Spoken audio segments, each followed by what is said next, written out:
My name is Matthis. I was invited here to share my experiences as an anti-war activist. I describe myself as an insurgent. I recognize the only point at which this country is going to really change is that when it becomes afraid of its own people. They're not very scared of us. They will be. Yeah, they will be. But they're not now, because they've handed us these solutions. They said, you got a problem? Call us. Come down to Congress even. Come walk the halls and try and have your point heard. I tried this after I deployed to Iraq, refused to deploy to Iraq in 2008. I was very much a constitutionalist. I had really this fetishized image of the founding father and the Constitution and what America stood for. I had yet to really break faith with the government and furthermore examine history and understand, as Elaine said, this country was founded on genocide. And while 9/11 is key to understanding and unraveling our modern era of genocide, this country was evil on September 10th, 2001. Yeah, I spent a month and a half in Congress. I walked those halls. I lobbied everybody from Ron Paul to folks on the left. And I actually produced a letter signed by 13 Congress people that supported my decision to refuse to deploy to Iraq. I thought this was a huge accomplishment, and it was in a way, because nothing like that had ever been produced anymore. But I came to realize just how empty these things are, and furthermore, that I had fallen into an activist trap. A lot of what they lay out there for us are clear systems of control. When I was lobbying Congress, I can tell you that system is set up to make you go home. And even if you don't go home, it is set up to force you to compromise your very cause out the window to even gain access. And, I left there feeling very much like something was missing in our movement. There was a whole lot of flag waving and people talking about supporting the troops, and if we could just make the Democrats, understand the need to end these wars now, that they would do so. And I don't think I really personally broke faith with them until I organized my first radical demonstration, my first radical street action, at the last presidential debate in Hempstead, Long Island, where John McCain and Obama were themselves making this guy Joe the Plumber into a celebrity. It was really interesting, though, is what the country didn't see is while Joe the Plumber was inside, having his lunch bought for him pretty much, my friend Nick Morgan, the vet, was trampled by a police force outside on the sidewalk protesting the war. They destroyed his lower orbital. His eyeball sunk into his jaw, and he now has a titanium plate in his face. This is a young man who went to Iraq for a year and survived, came back with post-traumatic stress disorder. He also, like me and some of the others, will never lead a normal life.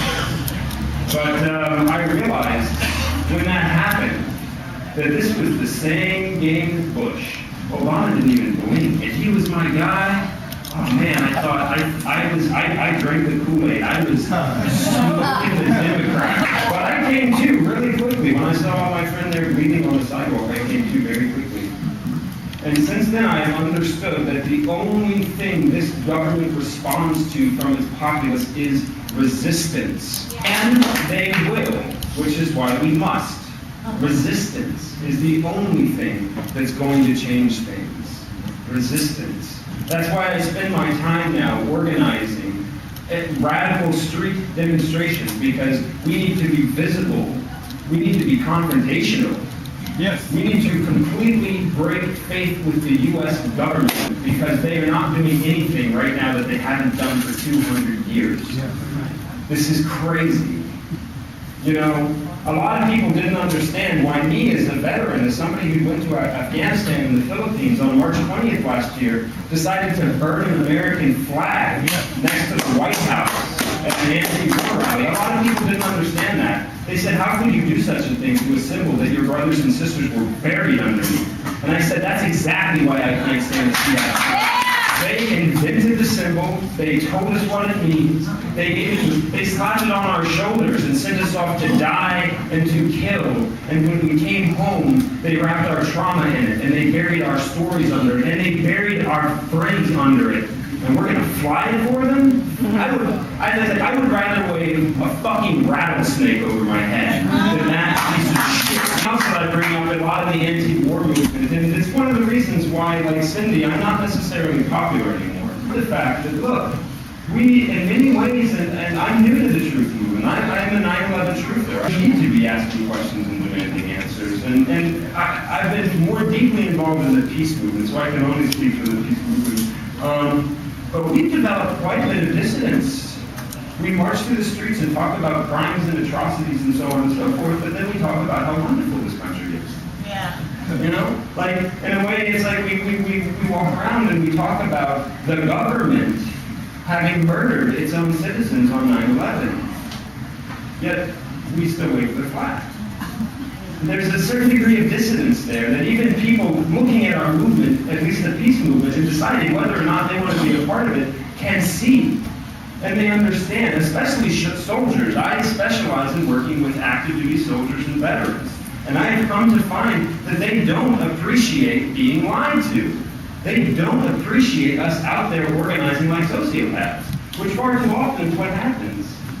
We think one thing, we say another, because we're worried people won't like us, or they won't like what we say, or they'll just call us left-wing nut jobs, or whatever. So we go out and we change what we say, you know?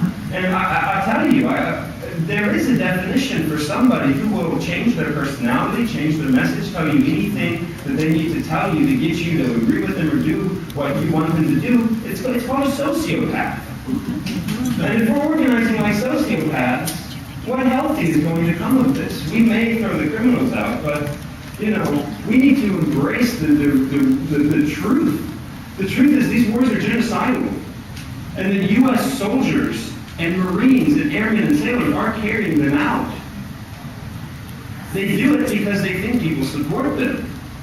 I make it my business to tell soldiers that I don't support them. And you know what? I have found they respect it. Because there's no greater right you can give somebody than the right to disagree with you. Honestly, there's no greater right you can give somebody than the right to their own opinion. And I tell you, when I was down there in Fort Hood, and I was working with my dear brother Bobby Wittenberg, who is a veteran of Iraq, he did not resist. He went and he was shot. And he bled in the sand, and he came home. And I'm honored to know this man because, I mean, you know, to give you an example of what he did, he recently wrote a letter to the man who shot him in Iraq and thanked him for saving his life and saving his soul. Because he said, I was occupying your country, I was the foreign aggressor, you shot me, and it was just, and I thank you for it. And furthermore, I dedicate my life to your liberation before I dedicate my life to my own healing, because I understand going to Iraq wasn't something of honor. It was a war crime. When I hear people thank me for my service, I think, do you really know what you're thanking me for? Do you really know how I treated those people? Even not if in Iraq. Japan and Germany is where I spend most of my time, and I tell you, it's in many cases as bad there.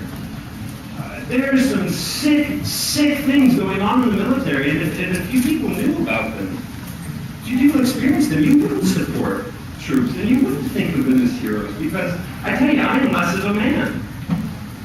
I am less of a man for having been in the military. And so when it comes to talking to troops and engaging them with that, who'd have thunk that it's not as easy as folks have made it out to hurt soldiers' feelings? You know, we're worried about hurting their feelings when they're about to go off to a war that could very well kill them. You know, this is partly why I founded, with some other activists down in Fort Hood, Fort Hood Disobeys. It is a new model for veteran organizing. We came together in the spirit that we could no longer ethically refrain from direct action while there were people dying, our brothers and sisters dying, people killing. We could no longer ethically refrain from direct action. So we blockaded a deployment. We actually took a direct action on soldiers. We didn't go to Congress. We didn't go to the media. We took our message to the soldiers. And after they moved the deployment back more than 14 hours because they knew we were coming to try and stop them from deploying 3,000 soldiers to Iraq, less than 2 days, After Barack Obama announced an end to combat operations, they pushed it all the way back to 4 o'clock in the morning, which I have to say made me feel really good as an organizer to know that if the U.S. government wants to move its own troops in its own country, they're going to have to do so now at night, and they're going to have to militarize the roads. It was 3 vets, a supporter, and a military family member. And we literally high-crawled through a gutter to infiltrate a police line, to charge down a hill, through a line of cops holding automatic rifles, to blockade a street, bring buses containing troops to a halt, holding up signs that said, "Please don't make the same mistake we did, resist now." This was the last thing these soldiers saw in the United States before they went to Iraq. And we were on the bullhorn, and we made it clear to them what they were going to do. And furthermore, we even said, "Look, we're here because we love you." Everybody, all the vets who were out there at the demonstration had deployed, we know what they're going through. We know what it's like to get on a plane and go to a place that you may not come back from. And we were out there to stop them because, we care. We non-violently ambushed them on their own turf. But we told them they need to understand next time they get ambushed, when they're in Iraq, it's not going to be their friends. And it's not going to be nonviolent. We need to get real with these people.